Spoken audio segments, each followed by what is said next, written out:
Last year on my birthday, my 4 kids woke up. And I got a 10-year-old, an 8, 7-year-old and a 4-year-old, right? 2 boys, 2 girls. They woke me up at about 10 o'clock in the morning, you know, because I was kind of in having a bit of a slumber. And, you know, and they, you know, kids being kids, they find thousands of different ways to torture you in the morning to wake you up. So I can't remember which evil thing they'd concocted at the time, but you know, I remember being sort of horribly woken up and being told, Daddy, happy birthday, we made you a cake. Oh my God. It didn't click at the time that, you know, this group of children baked me a cake. It didn't register in my brain at all for at least half an hour.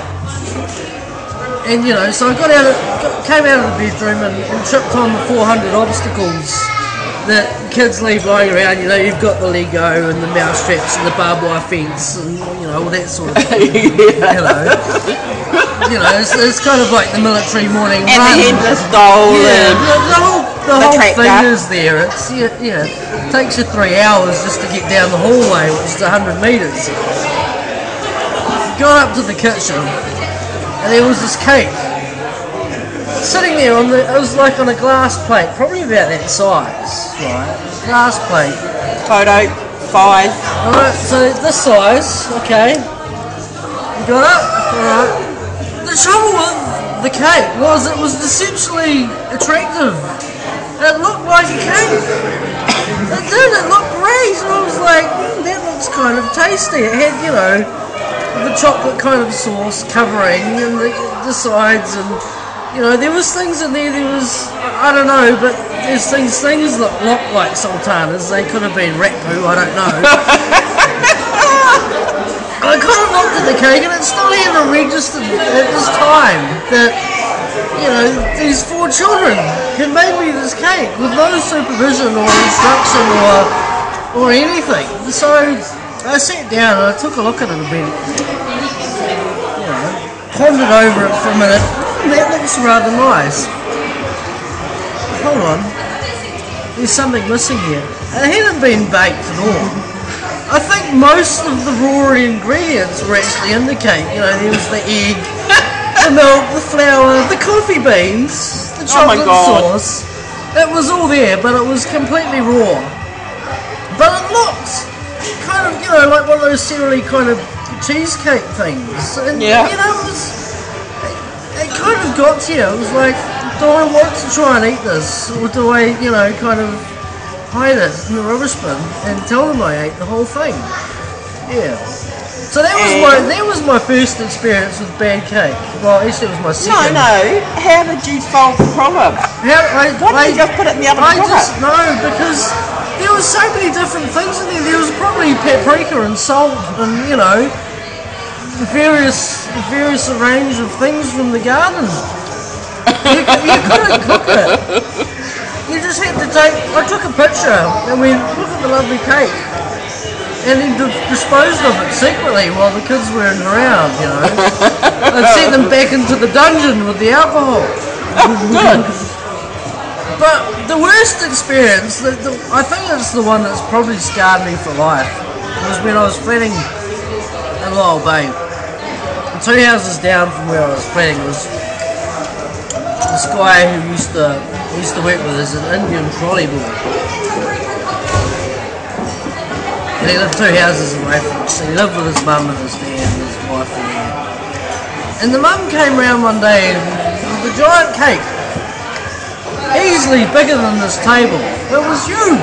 It was like just ginormous. Oh my God. Godzilla of cake. So it took her a week to carry it around on the sled. You know, there was 2 houses down the road. So the cake comes round and I felt rather honoured to be accepting something that easily was about the size of the front door. Easy to put food. You know. Being kind of like a poor student at the time, I had to accept the month's worth of food supply that was given to me. And it looked quite scrumptious. It looked, you know, the banana cake. It was, you know, yellow and had all the bits of colour through it, and it was massive. So we put it in, put it inside, put it on the coffee table with a huge amount of effort.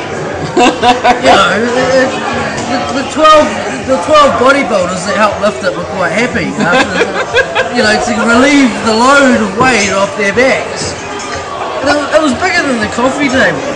And it sat there for a few hours before my flatmate got home. And he came home and he was like, "What's this?" "It's a giant cake. Taran's made it for us. We have to eat it."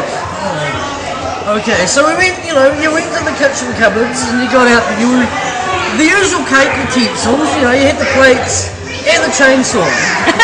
you needed the chainsaw because there was no way the normal giant kitchen knife, that's about the size of a samurai blade, was going to cut through this thing. So it was a chainsaw effort to cut the first piece of cake off. I hope you wore your safety gear. I did indeed. It was, bits of cake flying everywhere. It looked like sawdust everywhere. It was fantastic. Edible sawdust, it's something they should make trees out of.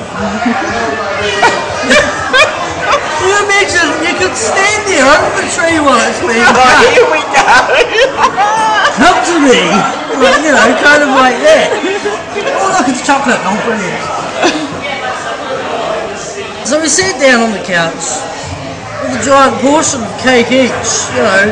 We'd managed to maybe cut off maybe like its foot in terms of the whole size. It was huge.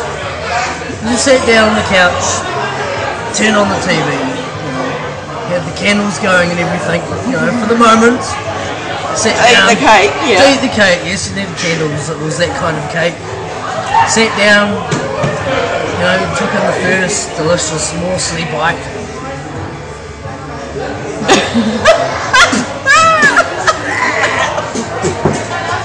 What the hell was that? That's not cake! It's not even food! Do you know what it was? It was curry cake. Disguised as banana cake. It looked exactly the same as the banana cake, but it was made from curry. Why? I don't know. These people are crazy. They should be locked up. Curry cake. Curry cake. Oh my god. No, it was absolutely awful. And ever since kind of those two incidences with cake, I've had cake phobia. I step away from the cake. The cake will be here. Yeah. And I will have to sidestep it 100 miles that way to avoid the... when you're walking down the road and you see the little bit of turd on the side, you cross the other side of the road to avoid this thing. It's the same with the cake. That's what you have to do. What did he make at your work?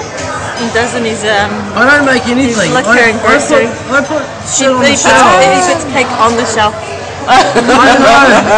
I don't even go to the I know cake. he delegates another bitch to do it for him. I have to have people carry my cakes for me. I have to stay well away from the cake. So that's why cake is evil. If it carries the name Ernest Adams, it does not end up on his GAP scan sheet. There you go. Bye now.